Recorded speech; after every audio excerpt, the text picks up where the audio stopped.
Hello everybody, कैसे हैं सब आप लोग। तो अब हम अपन आगे सेट का आगे का पार्ट पढ़ना शुरू करेंगे। आज एक इम्पोर्टेंट कंसेप्ट पढ़ेंगे हम सेट का, जिसको बोलते हैं सबसेट। सबसेट का मतलब भी यही होता है कि ऐसे सेट बनाने जा रहे हैं जो एक मेन सेट के एलिमेंट से ही बनेंगे। तो मैं आपको और इसको डेफिनेशन बताता हूँ कि सबसेट क्या होता है। अगर let A and B are two sets, then set A is said to be a subset of B if every element of A is also an element of B। क्या मतलब हुआ इसका कि A और B अगर दो set हैं तो A को हम सबसेट B का तभी मानेंगे जब A के सारे एलिमेंट B में भी हों। इट इज डिनोटेड एज, इसको डिनोट कैसे करेंगे कि ए सबसेट के लिए अपन एक ऐसा सिंबल बनाते हैं, जैसे आप बोलते हैं कि जो ना यू को हमने लिटा दिया है, तो इस तरह A is subset of B, इस तरह सिंबल यूज किया जाता है। So A is subset of B if whenever A belongs to the set A, then the element A also belongs to B। ये कंडीशन अगर होगी तो ये पहला वाला सेट A जो है वो B का सबसेट माना जाएगा। सिंबॉलिकली देखो कैसे पढ़ेंगे कि A is subset of B if the element A, small a belongs to A implies the same element belongs to B also। इस तरह इसको सिंबॉलिकली लिखेंगे। अब अगर A is not a subset of B, अगर ये सबसेट नहीं है, then we will write it as A, फिर सबसेट का सिंबल बना करके इसको काट देंगे तो ये क्या बन जाएगा, नॉट सबसेट ऑफ B, ऐसे बन जाएगा। अब एक एग्जाम्पल भी लेकर के वो क्लियर करता हूँ। जैसे मैंने एक लिया है सेट A जिसके अंदर दो ही एलिमेंट लिए मैंने 1 and 2, एंड B मैंने लिया है जिसके अंदर तीन एलिमेंट है 1, 2 and 3। दिख रहा है बच्चों? क्लियरली आपको दिख रहा होगा इसके अंदर कि एवरी एलिमेंट यानी ए के जो एलिमेंट 1 और 2 है वो बी में भी है, 1 और 2 बी में भी है। अब बी में एक एक्स्ट्रा एलिमेंट भी है लेकिन उससे कोई फर्क नहीं पड़ता है। हमें कंडीशन क्या है कि अगर ए के सारे एलिमेंट बी में है तो ए सबसेट माना जाएगा। तो यहाँ पे हमें दिख रहा है कि ए इज ऑल्सो कि every element of A is also the element of B, तो therefore A is subset of B. अब इस चीज में हम इसको क्या लिख सकते हैं, देखो मैंने नोट करके एक और बात बताई आपको कि we can also write it as B, और सबसेट का उल्टा सिंबल बना दिया मैंने ऐसे ए, इसको पढ़ते हैं सुपर सेट, यानी B is superset of A. It is read as B is superset of A, यानी B superset. Superset मतलब कि ए के तो सारे एलिमेंट है ही हैं, इसके अंदर उससे ज़्यादा एलिमेंट यानी ए के एलिमेंट से भी ज़्यादा। बी सुपर का मतलब ही होता है कि एक्स्ट्रा कुछ होना, तो इसमें ए के एलिमेंट के अलावा भी उसके पास एक एलिमेंट एक्स्ट्रा है। अब जरूरी नहीं एक ही एलिमेंट हो, और भी ज़्यादा हो सकता है, यानी 1, 2 के अलावा 3 भी हो सकता है, 5 भी हो सकता है, 8 भी हो सकता है, यानी और बहुत सारे एलिमेंट एक्स्ट्रा हो सकते हैं उसके अलावा, तो वो उस केस में वो सुपर सेट बन जाएगा। अभी मान लो हम एक तीसरा सेट लेते हैं सी। सी मैंने लिया जिसके अंदर एलिमेंट 2, 3 है, जबकि बी वही है 1, 2, 3। तो अभी आप देख लो बी के जो सी के जो एलिमेंट है 2, 3 वो बी में भी है, इसका मतलब सी भी सबसेट हुआ। तो we can write that C is subset of B.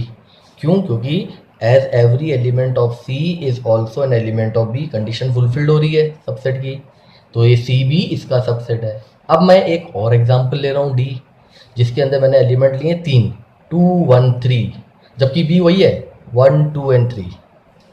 तो अब वापस देख सकते हो कि जो डी में जो एलिमेंट है हर एक एलिमेंट बी में भी है, तो every element of D is an element of B, तो इसका मतलब डी भी इसका सबसेट हुआ। क्योंकि कंडीशन तो ये है कि अगर किसी भी सेट के एलिमेंट अगर दूसरे सेट में है तो पहला वाला सेट उसका सबसेट होता है, तो डी भी सबसेट है। लेकिन डी जो है वो बराबर भी है, क्योंकि इक्वल सेट जब आपने पढ़ा था, आपने पढ़ा था कि इक्वल सेट की कंडीशन क्या होती है, तो ये डी बी के इक्वल भी है।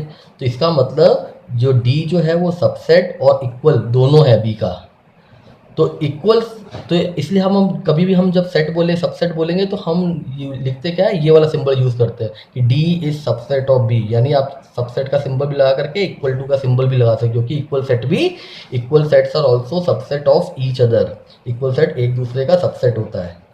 तो अगर मैंने बोला कि ये सबसेट के लिए हम ये वाला सिंबल लगा सकते हैं, और अगर खाली इक्वल टू साइन नहीं लगा रहे हैं तो इसका मतलब ये एक प्रॉपर सबसेट है। प्रॉपर सबसेट का मतलब ये है कि जो पहला वाला सेट के अंदर जो एलिमेंट है वो बी में तो सारे हैं, लेकिन बी के अंदर उसके अलावा भी कोई एक्स्ट्रा एलिमेंट हो सकते हैं। बात समझ में आ गई होगी शायद आपको। तो some important results on subsets. पहला, every set is subset of itself. सारे सेट खुद के सबसेट है, क्योंकि हमने पिछली बार में प्रूव किया था कि इक्वल सेट सबसेट होता है, तो इसलिए every set is subset of itself. Second है कि empty set is subset of every set. Empty set सभी सेट का सबसेट होता है। तीसरा, टोटल नंबर, यानी इसमें the total number of subset of any finite set containing n element is 2 raise to the power n। इसका मतलब क्या हुआ कि अगर किसी सेट के अंदर नंबर ऑफ एलिमेंट n है, then the number of subset of that set will be 2 raise to the power n। अब मैं इसको एक एग्जांपल से क्लियर कराता हूँ आपको। जैसे मैंने लिया एक मैंने सेट लिया जिसके अंदर एलिमेंट लिया 1 and 2। अब इसके अंदर देखें कितने सबसेट बन सकते हैं। तो पॉसिबल सबसेट्स ऑफ ए क्या क्या हो सकते हैं। सबसे पहले मैंने बताया कि empty set is subset of every set, तो खाली सेट यानी एम्प्टी सेट तो सबसेट होगा ही होगा। ये तो हो गया बिना कोई एलिमेंट वाला सेट। अब अपन इसके जो एलिमेंट, दो एलिमेंट है तो सिंगल एलिमेंट वाले सेट बनाते हैं। तो सिंगल एलिमेंट में या तो हमने एक ले लिया सिंगलटन सेट 1, जिसका 1 इसी का एलिमेंट है, तो ये एक सेट है सिंगलटन सेट, तो ये इसका सबसेट है। इसी तरह दूसरा हम सेट पर ले सकते हैं, क्या ले सकते हैं, सिंगलटन सेट 2। और तीसरे वाले में हम इसके बराबर इक्वल सेट, यानी ये क्या लिखा है, every set is subset of itself. इसका मतलब ये सेट खुद का भी सबसेट है, तो यानी हमने ये 1 and 2 जो ये खुद था ये भी इसका सबसेट ले लिया, ये भी इसका सबसेट है। तो नंबर ऑफ सबसेट कितने हो गए, नंबर ऑफ सबसेट्स